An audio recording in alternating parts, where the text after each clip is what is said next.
Selon le principe des montagnes russes, le mouvement des Gilets jaunes provoque des réactions qui vont du rejet à l'empathie et de l'empathie au rejet dans un cycle ininterrompu qui finit par donner le tournis. Alors où en est-on aujourd'hui ? À la veille de la nouvelle mobilisation prévue notamment à Paris, c'est l'inquiétude qui domine.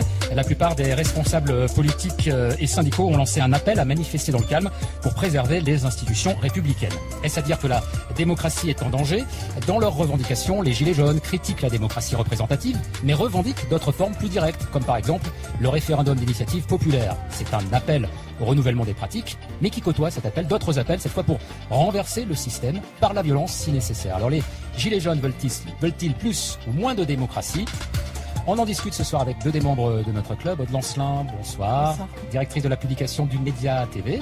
Sylvain Bourmeau, bonsoir. Bonsoir. La suite dans les idées, c'est le samedi sur France Culture à 2h45. Vous dirigez le site AOC, Analyse, Opinion, Critique. Et puis l'invité du club ce soir, c'est Jérôme Fourquet. Bonsoir. Bonsoir. Vous êtes politologue, directeur du département Opinion de l'IFOP, membre de l'Observatoire des radicalités politiques de la Fondation Jean Jaurès. Votre dernier ouvrage, c'était aux éditions du Cerf cette année, Le Nouveau Clivage. Alors une fois n'est pas coutume, ce n'est pas notre invité que je vais poser la première question, mais à Sylvain Bourmeau et à Aude Lancelin, puisque vous étiez déjà là vendredi dernier. On a parlé des Gilets jaunes, on parlait de la critique des médias qui pouvaient tourner à la haine. C'était pas uniquement sur ce mouvement, mais enfin, on en a quand même beaucoup parlé. Moi, j'aimerais savoir si l'un et l'autre, votre vision de ce mouvement a évolué, a changé depuis une semaine, et si oui, en quoi, Aude Lancelin ? Moi, il se trouve que j'ai suivi, dans le cadre de mes fonctions, ce mouvement tous les samedis sur le terrain, dans le quartier des Champs-Élysées et à la Concorde la semaine dernière. Ce qui est très frappant, c'est effectivement la montée en puissance de la violence, qui était très spectaculaire. À cet égard, demain est un véritable saut dans l'inconnu. Je ne sais pas à quoi ressemblera la France demain soir, mais je crois qu'on en est vraiment à devoir se poser ce type de questions. Il peut y avoir une forme d'exaltation devant l'inconnu ou une forme d'inquiétude. Vous penchez plutôt de quel côté, vous ? Bien sûr, je suis inquiet pour les gens qui seraient amenés à payer de leur vie ou de leur intégrité physique. Plus de justice sociale, évidemment, je suis inquiet pour eux. Ce qui m'inquiète, c'est de voir un pouvoir, pour moi, irresponsable, ne pas avoir anticipé déjà il y a 4 semaines la violence des revendications et de ne pas avoir pris immédiatement les mesures qui s'imposaient. J'ai le sentiment, j'espère me tromper, j'ai le sentiment qu'on va vers une période de répression policière, dure. Je pense que Emmanuel Macron, à l'heure où on se parle, est face à un choix historique, une lourde responsabilité personnelle, et j'espère qu'il en prend toute la mesure. Sylvain Bourmeau, est-ce que les choses ont changé en une semaine, et est-ce que votre appréciation a changé également ? Les choses ont considérablement changé, mais c'est le propre de tout mouvement de ce type que de connaître une dynamique. Ce serait une erreur de le figer dans le temps, et ce qui est intéressant, c'est de voir, d'être capable au jour le jour d'évoluer, de voir évoluer cette dynamique. Est-ce qu'on se dirige vers une crise politique au sens le plus précis du terme, celui qui a été par exemple théorisé par Michel Daubry dans la sociologie des crises politiques, c'est-à-dire il les définit comme des moments de fluidité politique, c'est-à-dire des moments où la société d'habitude elle est organisée en secteurs qui sont différenciés, des sphères d'activité, la politique, l'économie, le droit, etc. Et une crise politique, c'est caractérisé par des moments où les frontières entre ces secteurs tombent et où il y a une grande fluidité. On n'en est pas encore là, même si on a vu à côté du mouvement de départ, celui des Gilets jaunes, d'autres types de mobilisations sur d'autres revendications, et je pense en particulier aux lycéens, démarrer en écho, non sans lien, même si encore une fois c'est pas exactement la même chose. Et donc la question c'est comment tout ça peut s'articuler ou non. Est-ce qu'il y a une forme de montée en généralité? Est-ce qu'il y a un travail politique élaboré pour ce faire? C'était très précisément ce qui s'est passé en mai 68. Mais si ça s'est passé en mai 68, c'est parce qu'il y avait des organisations pour procéder à ce travail politique-là. On est dans une situation très inédite parce que, au fond, il n'y a pas d'organisation au départ qui porte la première des manifestations. Donc voilà, il y a une... Je réfléchissais comme ça ce matin, je me disais, mais au fond, est-ce que j'ai déjà connu, moi, dans ma vie, une situation politique qui me semble aussi imprévisible ? Et la réponse tout de suite qui m'est venue, c'est probablement mai 68, mais j'avais 3 ans, donc je n'en ai aucun espèce de souvenir. Mais depuis, non, je ne vois pas. Et je suis inquiet des discours qui annoncent la violence. Et les discours qui annoncent la violence nous viennent de beaucoup d'endroits différents. Ils viennent des manifestants, ils viennent aussi du gouvernement, voire du ministre de l'Intérieur, ils viennent d'un certain nombre d'observateurs. Et il y a quelque chose de l'ordre de la prophétie autoréalisatrice qui m'inquiète dans ces discours. Hier, c'était l'anniversaire de la mort de Malik Oussekine. 1986. Alors là, j'avais pas 3 ans, j'en avais un peu plus, c'était il y a 32 ans. Je m'en rappelle très bien, j'étais étudiant. Cette mort... C'était les lois manifestation contre les lois de Vaquet. Et cette mort a fait basculer complètement le mouvement, le gouvernement. Enfin, un mort dans une manifestation, c'était quelque chose de terrible. Et là, je suis très inquiet du fait qu'il y a déjà plusieurs morts.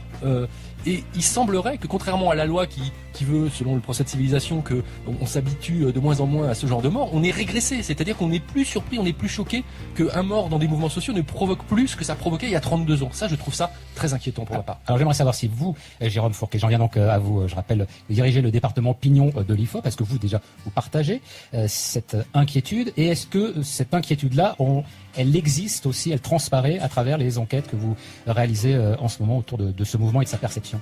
Alors, oui, objectivement, il y a de quoi être inquiet. Pour ce qui est du regard que porte l'opinion publique, en tout cas les Français sur ce mouvement, et plus particulièrement sur le rapport à la violence. On a posé une question cette semaine à la suite des scènes d'émeutes qui ont enflammé Paris le week-end dernier, et donc on a 70% des Français qui condamnent sans embâge ces violences. Donc c'est beaucoup. On peut se dire d'un autre côté qu'il y a quand même 30% de Français qui soit, donc les formulations qu'on proposait, c'est approbation, c'est 4 ou 5%, soit qui comprennent sans approuver. Donc un tiers, c'est beaucoup. Néanmoins, quand on avait posé ces questions en 2008, en 2009, au moment où des salariés qui étaient licenciés menaçaient de faire sauter leur usine, on avait une compréhension qui était bien plus forte d'une violence potentielle. Idem quand 2 cadres dirigeants d'Air France s'étaient fait arracher leur chemise, on avait beaucoup plus de Français qui comprenaient, sans excuser, mais qui comprenaient cette violence. Donc il y a quand même une certaine inquiétude, un refus de la violence qui est très majoritaire dans la société française. Pour autant, c'est un mouvement qui reste quand même assez populaire. Et pour autant, après les 2 week-ends de violence, le soutien et la sympathie au mouvement n'a pas régressé. Donc ça interroge quand même sur l'état de l'opinion et le climat social. Si on regarde plus précisément, on a à peu près 18% de Français qui se considèrent aujourd'hui comme gilets jaunes. Je dis voilà, moi je suis gilet jaune. Alors ils n'ont pas forcément été sur les ronds-points ou au carton avec les CRS le week-end dernier, mais ils ont pu mettre le gilet en évidence sur le tableau de bord de leur voiture, où ils ont pu se sentir très sympathisants. Sur ces 18%, il y en a simplement 50% qui condamnent la violence. Donc on voit bien qu'il y a une base de sympathisants qui s'est radicalisée. Moi, ce qui m'avait frappé, c'est lors de la première journée de mobilisation, le 17 novembre, on a un premier décès dès 9h le matin, relayé sur toutes les chaînes info. Alors à la différence de 68 ou de 86, il y a eu plusieurs morts ensuite dans ce mouvement, mais c'est pas des morts dans le cadre d'affrontements avec les forces de l'ordre. Ça change quand même pas mal la donne. Mais néanmoins, on est sur un public qui, tous les témoignages le disent, ne s'est jamais mobilisé, qui est pas manifestant habituellement, qui est pas syndiqué. Il y a quand même quelqu'un qui a pris une grenade à son balcon. Oui. Non, mais je dis pas qu'il n'y a pas de casse, mais il n'y a pas eu de mort dans les affrontements. Pour autant, ce public qui n'a pas l'habitude de la manifestation, eh bien, s'est lancé massivement dans des actions dangereuses, occuper un rond-point, bloquer une autoroute, alors que dès 9h, on savait qu'il y avait un mort. Donc on voit bien que le rapport à la violence, ça dit aussi quelque chose sur l'état de détermination et le renforcement de la politisation et de la radicalisation d'une partie, ou de la détermination, c'est ce nom, des gens qui soutiennent ou qui rentrent dans le mouvement. Alors une inquiétude liée à cette violence par rapport aux conséquences que ça peut avoir sur les personnes. Est-ce qu'aussi une inquiétude de cette violence par rapport à l'impact que ça pourrait avoir sur les institutions républicaines et sur la démocratie? Il y a beaucoup de personnalités politiques qui se sont exprimées durant la semaine pour faire des appels au calme. Il y a aussi les dirigeants syndicaux. Peut-être que la prise de parole la plus spectaculaire, ou en tout cas la plus radicale, on va dire, dans l'expression de cette crainte, c'est celle du président du Sénat, Gérard Larcher. C'était avant-hier sur France Inter. La République, elle est menacée aujourd'hui. Je ne cherche pas à dramatiser, mais je cherche à responsabiliser les uns et les autres. Les politiques, les corps intermédiaires, les gilets jaunes et tout simplement les citoyens. Vous savez, quand on a un symbole de la République comme l'Arc de Triomphe, il y a 3 semaines et demie, 80 chefs d'État et de gouvernement étaient autour d'un symbole très fort, le soldat inconnu. Et que nous voyons le spectacle de samedi, si vous ne considérez pas que la République dans ses symboles est malmenée, alors quel est le sens des choses ? Est-ce que la République aujourd'hui est menacée? Jérôme Fourquet, évidemment je poserai la même question à Aude Lancelin et Sylvain Bourmont. Moi je n'irai pas jusqu'à cette extrémité-là. On a eu des scènes extrêmement violentes les 2 week-ends derniers, mais quand on compare par exemple soit à 1968, il y a un bilan humain qui était quand même autrement plus élevé. Si on revient encore dans le même lieu que ce qui s'est passé pas loin des Champs, 6 février 34, il y a 15 morts le lendemain des émeutes, et là on cherche véritablement à monter sur ce qu'on appelait à l'époque la Chambre des députés. Donc je pense pas qu'on soit encore dans cette extrémité-là, même si encore. Alors quel intérêt aurait le président du Sénat à tenir de tels propos? Il dramatise pour essayer je pense de... qu'il est en partie dans son rôle, après que sa formation politique ait quand même dit qu'elle comprenait les mouvements, les revendications et tenu un discours extrêmement dur sur le président de la République, dans son rôle d'essayer de faire baisser la température, parce que comme disait Aude Lancelin tout à l'heure, personne ne sait ce qui va se passer demain, et quand vous regardez encore les scènes du week-end dernier, et vous entendez le témoignage des syndicats de policiers, on a été à 2 doigts de la catastrophe à de nombreuses reprises. Donc tout homme toute personnalité en responsabilité publique, je pense qu'il est de son ressort. Après, de monter tout de suite sur les grands principes sur la République menacée. Alors, on a entendu un certain nombre de représentants des Gilets jaunes qui disaient il faut aller à l'Élysée, etc., etc. Mais oui, parce que c'est peut-être pas que la violence. Est-ce qu'il peut y avoir aussi une partie du projet, en tout cas portée par certains Gilets jaunes, qui pourrait être justement de faire tomber les institutions? Est-ce que vous voyez ce mouvement comme ça, Aude Lancelin? Est-ce que vous, qu'est-ce que vous pensez de cette menace telle que l'exprime Gérard Larcher? D'abord, permettez-moi de dire que je trouve assez ridicule de s'indigner des graffitis déposés sur l'Arc de Triomphe. Moi, je suis beaucoup plus indignée de voir une joue arrachée par un flashball, de voir des manifestants pacifiques agressés par des SCRS, nassés et gazés pendant des heures jusqu'à les rendre complètement fous et à déchaîner effectivement une foule, à provoquer des mouvements de foule extrêmement dangereux, y compris par les forces de l'ordre. Certaines de ces forces de l'ordre ayant d'ailleurs dénoncé, un syndicat s'est mis en grève, Vigie, et ayant dénoncé ce qui s'est passé à l'Arc de Triomphe et les ordres qui leur ont été donnés. Donc moi, laissons ça de côté. Bon, ce sont les propos d'un sénateur de droite. Il est dans son rôle. Moi, je ne pense pas que, si vous voulez, ce qui met en danger la République française depuis des années et ce qui nous confronte aujourd'hui à cette crise, en effet très grave, c'est d'avoir laissé hors de la République des pans entiers de la population. C'est d'avoir enfermé dehors tout un peuple français qui, à partir du 10 du mois, est à découvert. C'est d'avoir accentué une politique économique agressive à leur égard depuis 2017, d'avoir supprimé l'ISF, d'avoir à peu près au niveau du symbole, aussi bien au niveau que des faits, violenté moralement et économiquement dans son quotidien cette population, au point qu'elle se retrouve désormais, c'est le ressenti qu'on a dans les manifestations, quand on parle à ces gens qui viennent de Bretagne, qui viennent de Normandie, qui viennent de toute la France, au point qu'ils se sentent désormais en état de survie et ils disent nous serons là, ils disent chaque semaine qui passe, nous serons là et nous serons encore là la semaine prochaine et nous serons là autant qu'il le faudra, parce que pour nous c'est maintenant une question de vie ou de mort. Sylvain Gourmand. Je crois que pour analyser ce qui se passe, il faut distinguer 2 niveaux. Un niveau social en quelque sorte et un niveau politique. Au plan social, on ne comprend rien à ce mouvement, à mon avis, si effectivement on ne se place pas dans une temporalité longue. Pour arriver à la situation dans laquelle se trouvent les gens qui aujourd'hui sont mobilisés dans ce mouvement, il a fallu non seulement des années, mais il a fallu probablement des dizaines d'années. Donc il y a une tendance longue, et puis il y a un moment, quelque chose, une goutte d'eau, qui fait que c'est la goutte de trop et qu'il y a ce mouvement social. Si on en était resté là, dans un régime politique qui fonctionne, ce sont des crises relativement classiques qui peuvent être gérées par les organisations politiques, par la démocratie représentative. Le problème, c'est que s'ajoute à ce volet social une crise précisément de la démocratie représentative, une crise de la politique professionnelle qui, elle non plus, n'est pas nouvelle, qui, elle aussi, date. On a dit tellement de choses au lendemain du 21 avril sur cette question. C'était il y a longtemps. Qu'est-ce qui s'est passé depuis ? Il s'est passé depuis l'élection, par exemple, d'Emmanuel Macron, qui participe du même phénomène, c'est-à-dire d'un rejet de la manière de faire de la politique. Mais un rejet qui est différent, puisqu'il a cherché à s'insinuer dans les formes existantes, même s'il s'est agi de fabriquer un mouvement, un parti en très peu de temps, c'est quand même la forme parti, c'est l'élection présidentielle, ce sont donc les canaux classiques de la politique qui ont été utilisés pour dégager, et ils ont dégagé les 2 grands partis de gouvernement qui alternaient au pouvoir depuis tant d'années. Emmanuel Macron a participé de cette destruction dont il imagine qu'elle est une destruction créatrice, pour reprendre l'expression de Schumpeter. Il y a beaucoup de Schum et pas beaucoup de Peter dans l'histoire, parce qu'il y a de la destruction, il y a énormément de destruction. Qu'a-t-il fait pour remplacer finalement ceux qu'il entendait remplacer ? Son parti politique, il n'existe pas.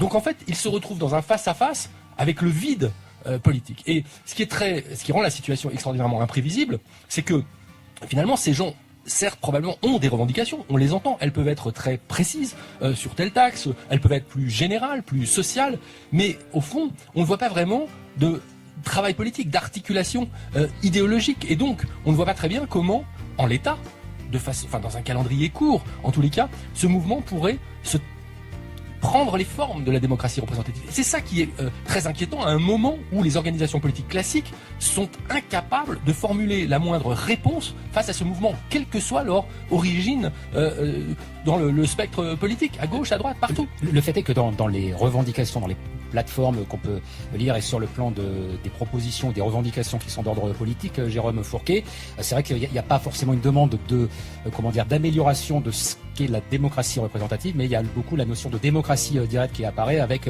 revendications fortes autour d'un référendum d'initiative populaire. Est-ce que vous diriez que justement sur le plan politique, c'est un mouvement qui montre qu'il y a une crise de la représentation, ou bien est-ce que c'est un mouvement qui va même au-delà, c'est-à-dire ce serait presque une crise de régime, une crise institutionnelle qui remet en cause même les principes de la démocratie elle-même? Peut-être les principes de la démocratie représentative, mais là, à partir du moment où on demande un recours plus régulier, avec un référendum révocatoire, des consultations plus fréquentes, tout ça, on s'inscrit quand même dans une forme démocratique, alors qu'il peut ne pas convenir à certains, mais force est de constater que ça renvoie à ça.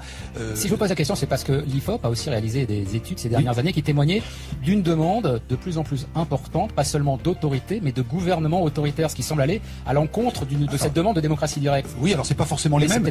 C'est pas forcément contradictoire. Et donc on peut avoir un régime plébiscitaire qui marche pas mal au référendum et qui s'incarne avec une personnalité forte. Sur l'aspect démocratique, moi je pense aussi qu'il y a un élément important à regarder, c'est que ce mouvement-là permet à des catégories de la population, les fameux gilets jaunes, quand on regarde, nous, dans nos enquêtes, ceux qui se disent gilets jaunes, on recrute chez les ouvriers, chez les employés, chez les chômeurs, chez les indépendants, commerçants, artisans, agriculteurs.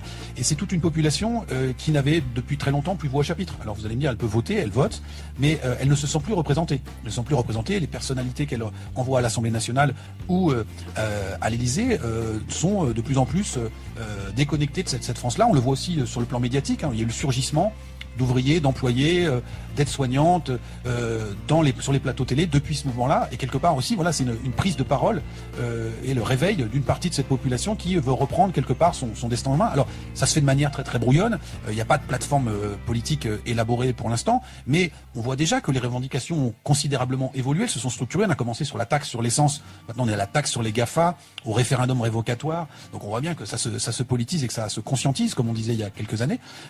Et on peut peut-être aussi faire un parallèle avec ce qui s'est passé il y a une quinzaine d'années en Italie autour du mouvement 5 étoiles, avec bien sûr il y a des différences culturelles et c'est pas exactement les mêmes contextes, mais on était face à un régime de parti qui était à bout de souffle. L'opération main propre en Italie avait décimé la classe politique italienne. Il y a Berlusconi qui était sorti là-dedans, et puis on avait un autre pôle qui, sur un anti-parlementarisme, sur une vision très très basiste, s'est développé alors autour d'une figure emblématique, Beppe Grillo. Il n'existe pas aujourd'hui en France, mais vous regarderez sur les réseaux sociaux qui gravitent autour des Gilets jaunes que la figure de Coluche revient avec insistance, parce que Coluche aurait pu peut-être pour certains faire office d'un Grillo français.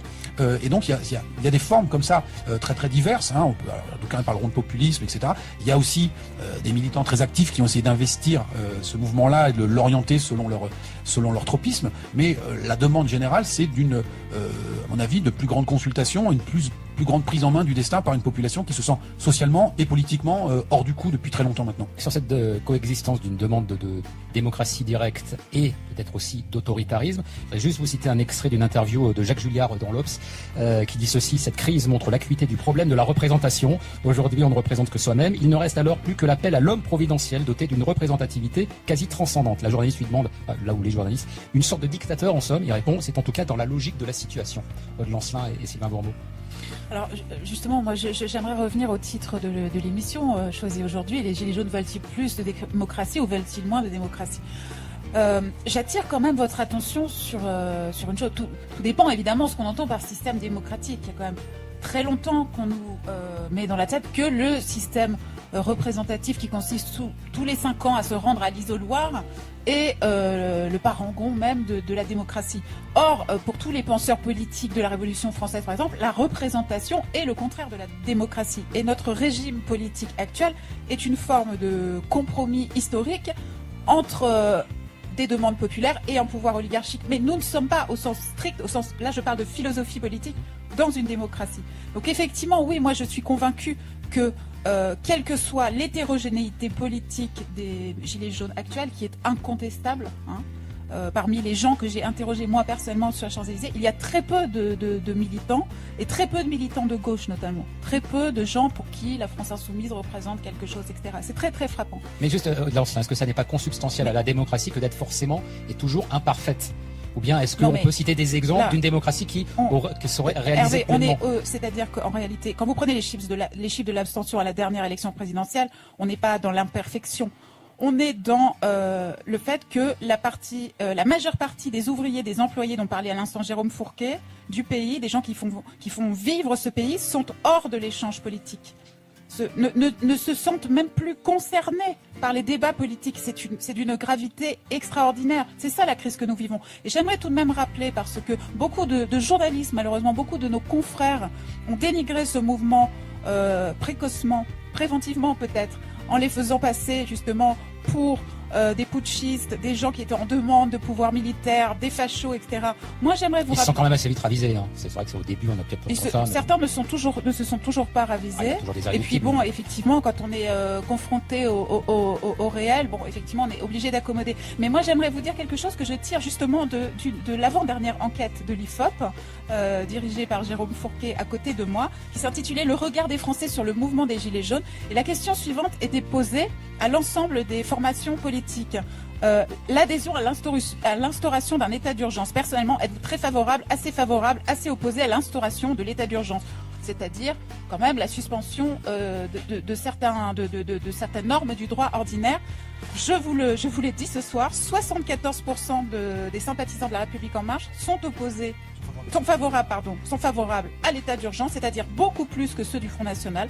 51% seulement des membres, des sympathisants du Front National sont pour cette mesure. Cela en dit très long, Hervé, je termine juste ce raisonnement. Cela en dit très long sur le rapport à la démocratie au sein d'un certain électorat bourgeois, cadre sup, qui finalement s'accommoderait très bien d'un ordre impitoyable quand il s'agit de mater les classes populaires. Juste un mot très court avant de redonner la parole à Sylvain Bourmeau, Jérôme Fourquet, justement sur cette enquête. Oui, sur ce candidat audience-là. Donc c'est une enquête qui a été faite après les émeutes qu'a connu Paris.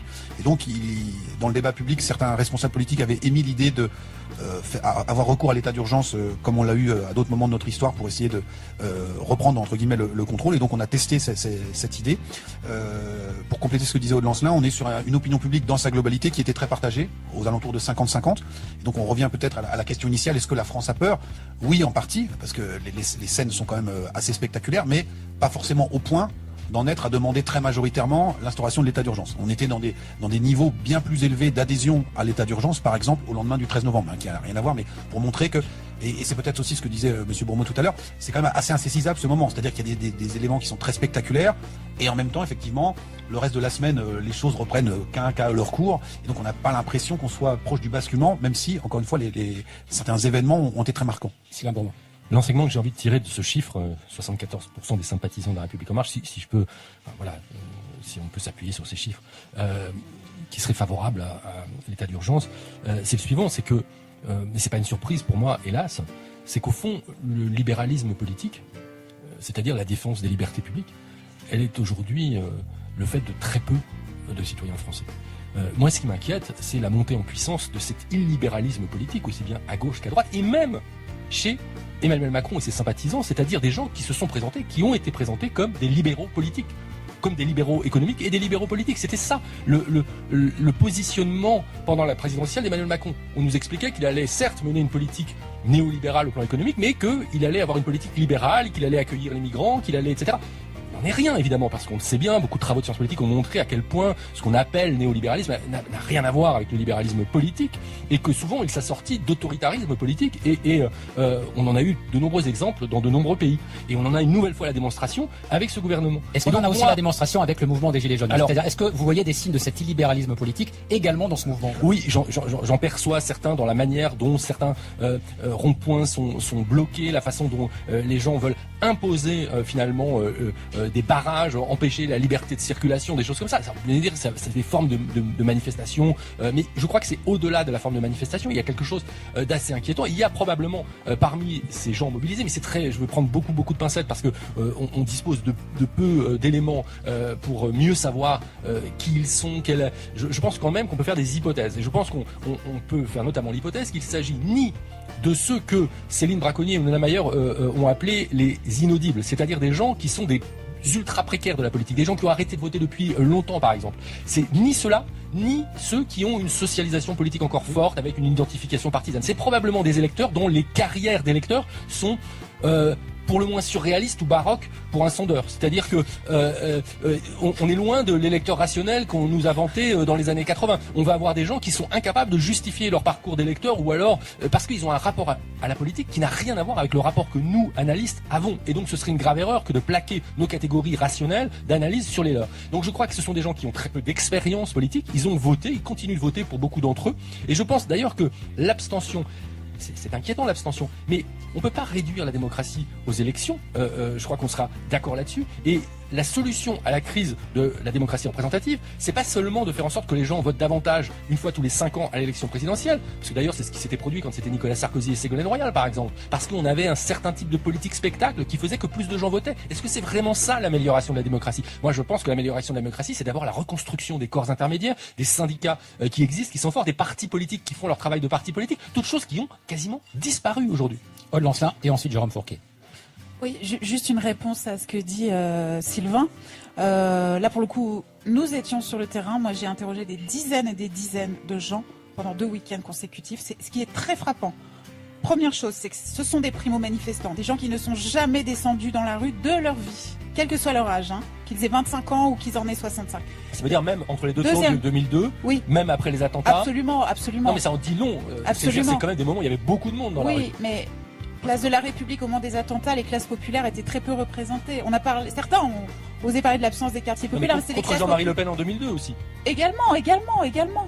Et deuxième chose, ce qui m'a énormément frappé aussi, ce sont des gens qui n'ont pas voté à la dernière élection, ou ont très rarement voté à la dernière élection, en tout cas affirment ne pas avoir voté à la dernière élection. Ils oublient vite parfois. Et pour certains, ont voté Emmanuel Macron à la dernière élection. Il y en a probablement plus qu'on croit. Ont voté Emmanuel, c'est très impressionnant, j'ai eu plusieurs cas, et sont extrêmement en colère notamment contre les médias, ils font le lien directement, et disent très clairement, nous avons élu Macron parce qu'on nous a fait une promesse de nouveauté, de jeunesse, de changement. Nous l'avons élu pour nous aider, pas pour nous torturer. Au niveau de... L'effet boomerang est manifeste. Je le dis, oui, absolument. Et je le dis donc à Sylvain, énormément d'abstentionnistes dans la rue en ce moment. Jérôme Fourquet. Alors, juste pour apporter un petit bémol sur les chiffres que l'IFOP a produits, là le 74% de sympathisants de la République En Marche qui seraient favorables à un état d'urgence, c'est pas dans l'absolu. L'enquête est réalisée à un moment donné, c'est après les violences, ils sont pas en permanence sur cette ligne-là. Voilà.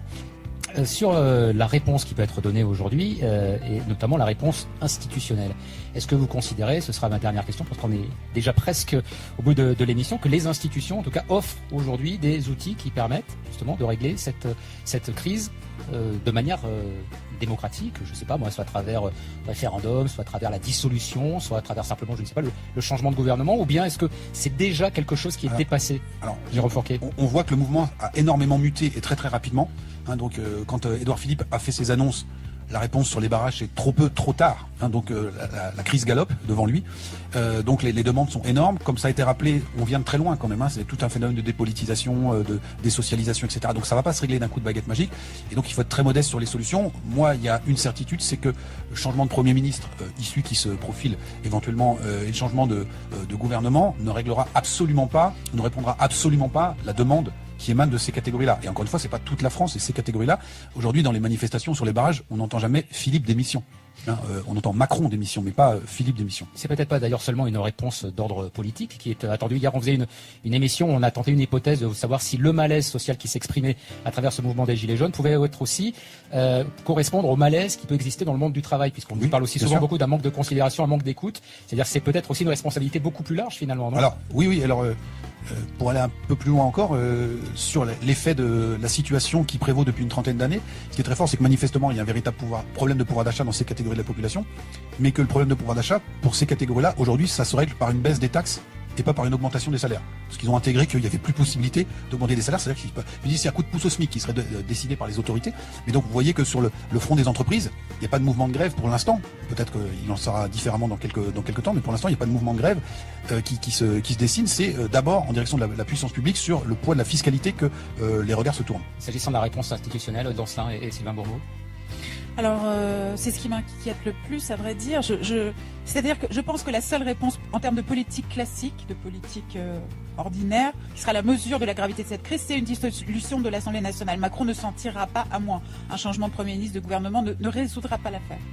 Je ne suis même pas sûre qu'un rétablissement de l'ISF, qui est totalement improbable, à mes yeux totalement inimaginable dans le cadre intellectuel de Macron, je ne sais même pas au point où nous en sommes si ça résoudra l'affaire.